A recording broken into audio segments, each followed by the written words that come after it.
So welcome, and thanks for joining us for this first inaugural episode of Cloud Insiders. The podcast is going to be focused on informing you as to what's happening in the world of cloud and virtualization. We're going to have experts in talking about a range of technologies, the business drivers that have led to them, why you need to know about them, how you might like to interface with these technologies and drive your decision making from a more informed place.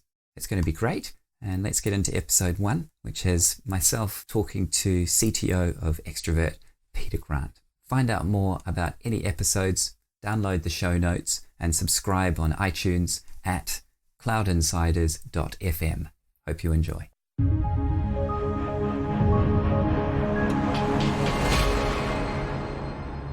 Thanks for joining me today, Peter.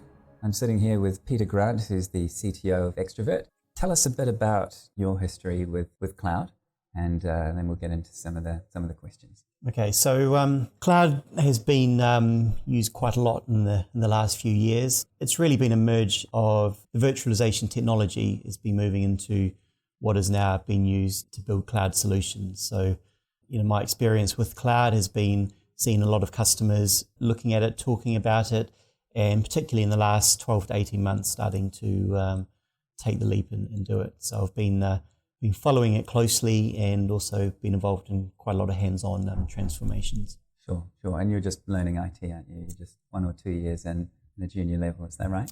No, unfortunately. I didn't enjoy my first couple of years particularly, but I've been in IT for 20 or so years now. So my background started off working for a system integrator, doing break fix, working on desktop support, moving to server support, moving into architecture. And then I worked for a number of companies. I've worked for Microsoft, I think 4 times, and doing a lot of Wintel Active Directory support and infrastructure. Spent a few years working for different investment banks and then joined Xtravirt in 2008, where I've been ever since. Very good. So you know a thing or two about it, which is why we're here. So let me dig into this, and with no further ado, how come everybody thinks they need to move to cloud? One of the things with IT is we're very good at having buzzwords, and there's been a number of buzzwords over the years, and cloud is just one of those things where it's been used in almost every conversation now. Everyone wants to move to the cloud. And I think part of the reason people think they want to move there is because it is a bit of a buzzword, but a big part of it is that people do get what cloud is supposed to mean, and they want the benefits that cloud will bring them. So on that note, what is cloud? So to me, cloud is really more of a concept. It's the concept of renting something versus buying it. It's the idea of the OpEx versus the CapEx spend. So there's various forms of cloud, and it gets used in different contexts. You've got private cloud, you've got public cloud, you've got hybrid cloud. But ultimately, cloud to me is the concept of buying something, using something on demand, and not having to go through the pain and the expense of building it up from scratch just so you can use it. You can just use it as you need, and ideally, if you don't need it anymore, you can relinquish it and stop paying for it. That's the idea. But ultimately, it's a concept. Right. And you mentioned hybrid cloud. That's something that seems to be a hot topic within the cloud debate. Yeah, so along with the hype of cloud, you then have these terms of private cloud, public cloud, and hybrid cloud. So if we just look at what cloud is, it's the concept of having something on demand. Now, to have something on demand, someone needs to build and provide that service. If you have public cloud, then that generally means that it's being provided by a third-party hosted solution, such as your Amazon Web Services or AWS or Azure, vCloud Air or Rackspace, those types of public providers. So public cloud is all about those guys providing the service to you. Then you have private cloud, which I sometimes smile a little bit because a few years ago, everyone was building a virtual infrastructure. Now everybody's building a private cloud. Now, I think in terms of a private cloud, for it to truly be a private cloud, it should be designed and implemented in a way where the organization or IT is providing that service to the business, and there would typically be some kind of chargeback or showback, and it would be as a service. I think in a lot of cases, private cloud is really just kind of, a virtual infrastructure. But the principle of a private cloud is that it's as a service, but it's built by your internal business, your internal IT. So that takes us on to hybrid cloud, and hybrid cloud is the idea of using either a combination of a private and a public cloud. So you might go to AWS or VMware for vCloud Air to provide your sort of on-demand services that they host, and that could be combined with the private cloud element provided by your internal IT teams. Or you could look at it from the perspective of you have your public cloud providers mixed in with your traditional IT, which is, run in your own data centers, whether you want to call that a private cloud or just traditional IT. So hybrid cloud is the mix, and what we're seeing in the vast majority of cases is I would class most cloud deployments as hybrid cloud for customers of any significant size, because it's very unusual to see a customer of, more than a few hundred seats being fully, say, public cloud. It's almost, in the vast majority of cases, they have their traditional IT, but they're wanting to extend into the public cloud, and then therefore it's a hybrid. So, I think most things would fall under the hybrid banner nowadays, except for customers or organizations like Xtravirt. So I would say we are, we're a cloud organization. All our accounting systems are in the cloud, our timesheets, our billing, our email, our document management. We are truly a cloud consumer. And the reason we can do that is because we grew from a startup where we didn't have any infrastructure we needed to migrate. And that's typically what you would see from organizations that are fully cloud providers. And they don't necessarily need to be small. You can look at some organizations like Uber, massive organization, almost fully cloud-based because they grew from the startup. So right. So we're almost in a world where there's the green field and there's the ongoing concern. And are you seeing different trends based on whether an organization is one or the other? Exactly. So if you're an established organization with established IT, you're probably not going to be fully in the cloud unless you've made a big effort to get there. You're probably going to be in the transition phase where you've got services in both camps, therefore you would be a hybrid. If you're a new startup, however, I would say it's probably unusual if you're a startup to want to go and buy physical servers and host them in your computer room. You might do that, but I think if you look at most startups, they just want to go online and buy what they need for low cost, low outlay, and have it instantly. So yeah, definitely there's two strands to organizations. Sure. When you talk about the hybrid model and I think to myself, this sounds like a lot of marketing and a lot of buzzwords where there are 3 or 4 flavors, but everybody actually in the real world chooses a mix. Yeah. Is that the concept of bimodal IT, where there's 2 concepts that are working together? So bimodal IT is more the concept of, so if we just take a step back, if we look at traditional IT, where you go for your big refresh cycles and you do your projects which last for 6 months, a year, and you go through change control and it's all run through prints, this traditional IT approach that we've all grown up with.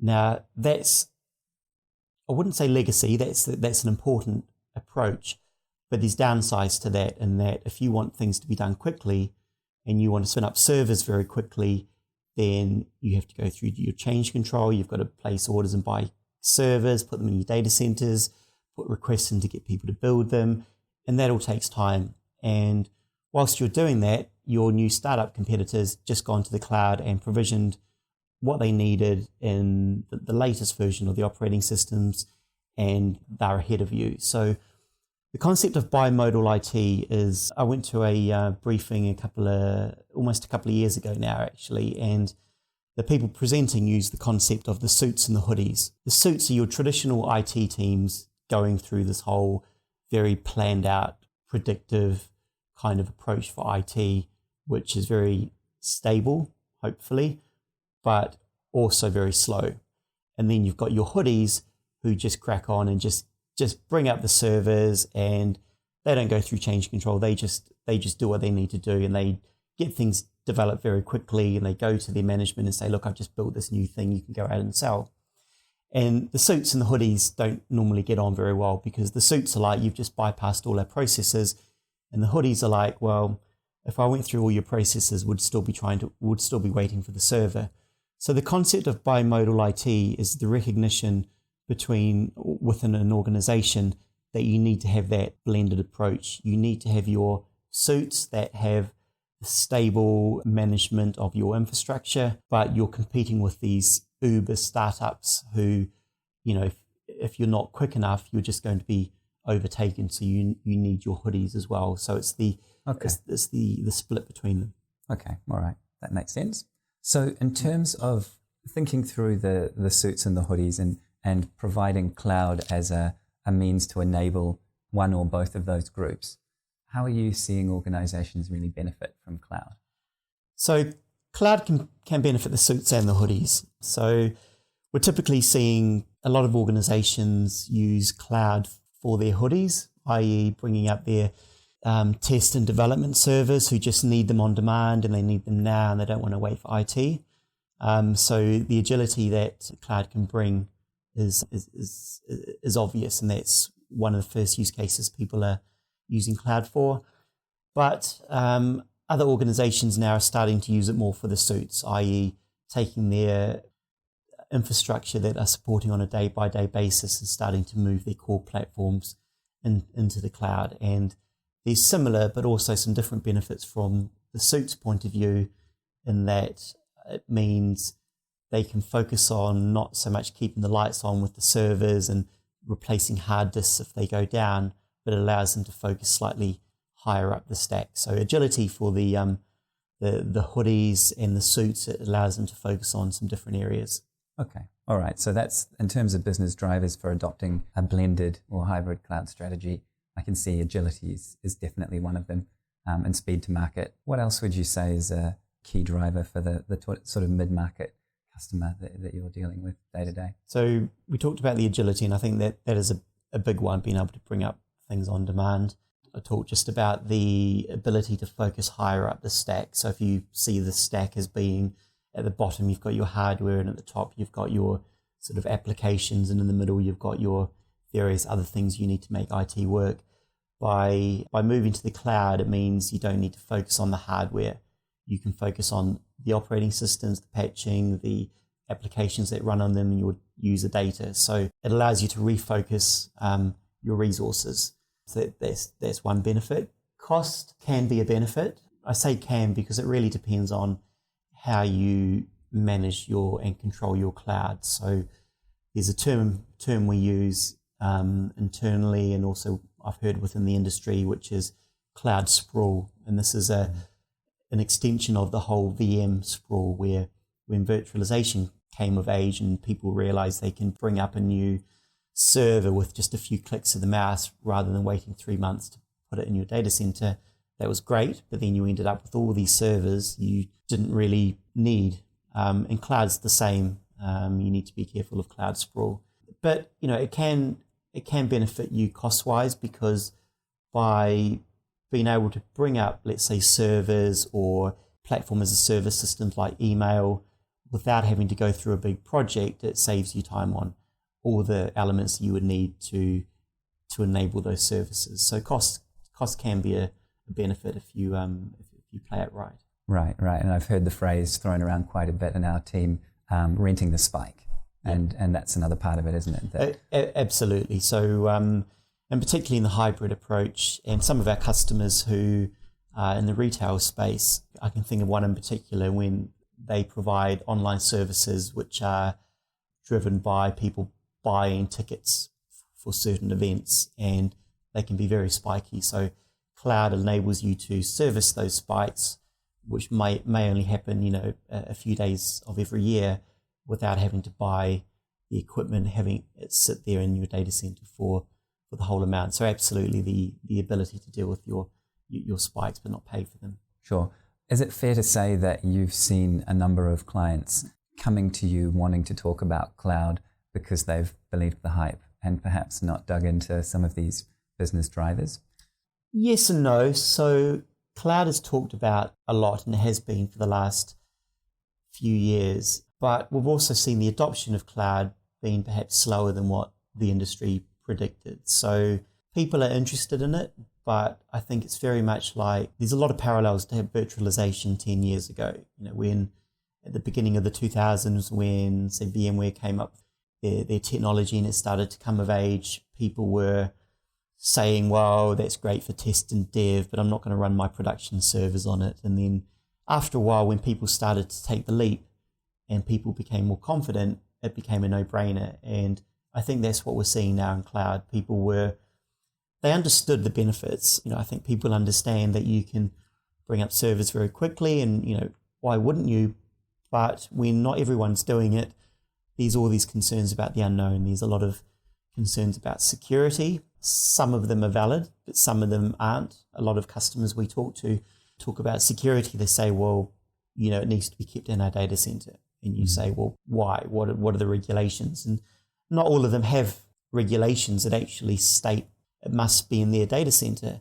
Some of them do, but then you can also go back to these customers and say, well, did you know that if you went to this cloud provider, the data center they use is the same data center you use or your competitors use? So when you drill down on it, it's not always as much of an issue as people initially thought. And we're starting to see that now with customers where the barriers are starting to drop and people are starting to take the leap.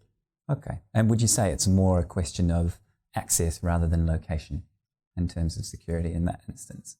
I think most of it is just the idea of the concept of a public cloud scares people a little bit because they think it's just out in some unknown data center, when actually, depending on your cloud provider, as I say, it could be in an Equinix data center in London or the US, or literally the same data centers that our financial customers use. So I think a lot of it is just the perception. There are certainly regulations you need to consider. So we have some European customers and they need to keep their data in country, so that would need to be a consideration. But one of the counter arguments you can have for people wanting to move to the cloud but having security concerns is to say that, or to point out the fact that most security breaches are caused by internal people and often by your internal IT teams. How many contractors do you have that have administration rights? When they leave, do you go through and change all the local administration passwords for your servers that they know? And inevitably, that's not always done. So security is definitely a big consideration. Mm-hmm. But we're starting to find, as people look at it more and more, and as they see their competitors moving to the cloud, they're starting to take a slightly more pragmatic look at it. Right, fair enough. Are you seeing certain industry types move towards cloud more than others? Not particularly. I'm just thinking of our customers. So we've got customers moving to the cloud across all verticals, really. Okay. I think if you were to group people that were moving to the cloud versus maybe not moving quite as fast, you would say the startups definitely start in the cloud. Yes. Often. And I would probably say finance, insurance, maybe a little bit more cautious because there are more regulations around the data. But, ultimately we're talking about, in many cases, infrastructure, which is common to all organizations. And even when we're talking about platform as a service, we're talking about email, about databases, again, services which are common across all the verticals. Right. Have you seen the other side of the curve? Have you seen clients wanting to get out of the cloud? Yes, we have actually. Not too many, but inevitably it's due to cloud sprawl. It's people that have gone in there, the whole cloud by credit card, their DevOps teams or dev teams have got the authorization to just bring up some workloads in one of the cloud providers. Works really well, but they're charged on, as an example, when they're powered on, they're paying for it. So they spin up machines whenever they want to. They don't shut them down. And, these customers who are being billed hundreds of thousands of pounds a month, and a lot of those services aren't being used. So I've not seen customers that don't think cloud is a good idea, but I've seen them with implementations where they just haven't had the controls in place and the cost has been a lot more than what they had expected. Right, right. So it's a question more of management and timing and approach. Yeah, exactly. Okay. So what's been your experience of implementing cloud into organizations in the real world? Is it something that you relish and you think has a lot of value to right across the verticals you've been talking about? Yeah, I do. I quite enjoy cloud projects. So I've grown up doing infrastructure projects, and Xtravirt as a company, we're very good at building private clouds, building VDI environments, and that's great. So that's very much my bread and butter. But there's also a lot of pain with that. From a technical point of view, it's fairly easy for us because we've done it so often, but you still have to go through the pain of commissioning data centers, or if the customer's got existing ones, you've got to put servers in there and you've got to go through all the logistics pain of getting that stuff done. The actual building it when you've got the kit in there is quite easy, but to get to that stage is a hassle. So I quite like cloud projects because you can start with that layer already in there, and then you can focus on building the solutions that sit on top of that, not just getting if I use VDI as an example, not just building the core Horizon or say Citrix platforms, but looking at, how do I manage the user profiles and the data and the layers on top of it. So cloud takes away some of that pain, and it also allows you to realize the benefits a lot quicker than what you would otherwise. So my experience over the last 6 to 12 months, our customers, we've had a few DR projects where customers want to have a DR solution, don't want to have a secondary data center, and they don't want to pay for kit to be sitting there. So disaster recovery? Yes. Yep. So disaster recovery as a service has had a lot of interest, and I've done a couple of projects on that. Test and dev, it's probably the older, more long-running use case, although we tend to see that the test and dev teams are just bringing up their services from the public cloud themselves. So our experience with that is perhaps placing some of the controls and maybe some of the automation and management overlays on top of that. Right. So people are, from the sound of it, realizing the level of management that's needed to implement a successful cloud strategy. Yeah. So that's fair. Okay. Do you want to just list off a couple of the key considerations to your mid-sized organization when considering cloud? Yeah. So probably the biggest thing is don't expect to move your mess into the cloud and expect it to disappear. So I'm not, I'm sure our potential cloud customers out there are, it's not all in a complete mess, but inevitably every organization has some things that they could consolidate or tidy up. So you need to get your house in order first before you move it to the cloud or an alternative supplier. So that would be the first thing, is start to consolidate, start to simplify.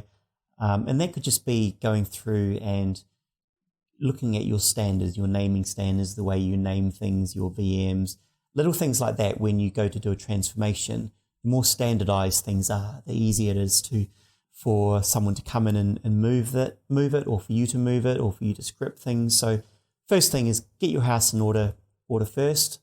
And the second thing is, don't treat this like a traditional suite project, in that it needs to be a big, drawn out project where you spend 6 months planning for it before you actually start doing. One of the benefits of the cloud is that you can dip your toe in the water very quickly. And I think if you take more of an iterative, perhaps slightly reactive approach rather than trying to plan everything out from the start, you'll achieve more success quicker. So, if you're thinking about moving to Azure or vCloud Air or Amazon or one of those suppliers, then sign up, try putting a workload out there, get your network connected. That's often one of the biggest hurdles, actually, is connectivity. So just getting one workload in the cloud means that you have to get over all these hurdles, and then you'll figure things out and you can take more of an iterative approach. So perhaps more of an agile project methodology might be more suited than your traditional Prince approach. They've both got benefits, but just take more of an iterative, recursive approach to cloud, and don't feel like you need to wait for everything to be lined up and all your ducks to be in a row. Okay. So get the house in order, take an iterative approach. Yeah. And what about pitfalls to keep in mind, some easy things to identify and avoid when considering cloud? So with any transformation, there's two things. One is discovery. So most customers have a list of some kind of asset database and what they think they have. Inevitably, what people think they have and what they actually have is not always aligned, and sometimes there can be quite a big delta between the number of servers you have, your applications. Working with a customer recently, fairly mid-size, and even just trying to find out what servers would be in scope for the move, took a fair amount of work. There's servers which are spun up for just testing purposes, others which are no longer needed. So go through your discovery, identify exactly what servers you need, identify what applications those run on those servers, identify the groupings, identify your users, and just do a really detailed discovery. Because if you've got all your information at your fingertips, then the migration and the planning becomes quite easy. And on a practical side, think about how you manage that information. Spreadsheets are not particularly useful because when you're trying to share that amongst various team members, from a practical standpoint, you get lots of different versions and it just becomes a nightmare. And there's every spreadsheet's called latest or master. So look for think about how you're going to manage your data. We use an online database tool called QuickBase, which is very, very useful, or it could be some kind of centrally hosted access database or something. So discovery is one side of it. And the other side is the requirements. And we often find on many projects, requirements are glossed over. They're done at a high level, but the low level requirements aren't refined. Now, requirements, time spent figuring out your requirements, being very detailed, is time well spent, because if you know exactly what you're going to do, then it's very easy to go and plan and do it. And conversely, if you're not clear on what you're going to do at a fairly detailed level, then you have different interpretations. So take the time to think about all the various scenarios, picture yourself at the end of the project and think about all the decisions you might need to make, and try and answer as many of them as you can at the start in terms of defining your functional and non-functional requirements. You'll find if you have the requirements defined and you know exactly what you've got, then actually all the other decisions are fairly obvious. Right, good. And I guess the last point might be seek help if needed. Yeah, absolutely. So we're working with a customer at the moment where we're providing quality assurance, project oversight services. So they're moving from a one cloud supplier to another. It's what you class as a private cloud, although it is as a service. And we're working with them to make sure that the project goes smoothly, to think about and highlight all the areas that maybe the third-party supplier may or may not be thinking of. And unless you've been through this a few times, you're not going to be able to pick up all the gotchas. You're not going to be able to think ahead of time about, okay, so I know that on the last few projects, this actually took a lot of our time. So this is really where consultancies such as us, who have done this over and over again, can genuinely save you a lot of money and a lot of heartache, because we've been there, we've done that, we're not reinventing the wheel, and do it once, do it right. Many transformation projects I've been on would have benefited more if a bit more time was taken to listen to companies like us, whereas many people want to just do it themselves based on their perceptions, not necessarily taking the advice that we can give them. Sure. And then as we begin to wrap up now, in terms of the future, is the future looking more or less cloudy to you? So cloud is going to be massive. It's, as I say, it's like virtualization 10 years ago. I think in the next 2 or 3 years, it's just going to become a no-brainer. Why would you buy a bunch of servers, put them in a data center, pay for the power and cooling, have to send somebody in there when the hard disk breaks, when you can just, for less money, spin up a server and just use it straight away. So I think cloud is talked about a lot, and in the next 2 to 3 years, it will be a no-brainer, not just for startups, but for many organizations. And that's certainly what we're seeing now. And I think customers who want to be competitive need to move to the cloud. And I think they also, people in IT need to not perhaps be as fearful of cloud. So some people see cloud as, maybe taking some of the work that they traditionally used to do, i.e. putting the servers up, etc. I think there's a change in where the demand is.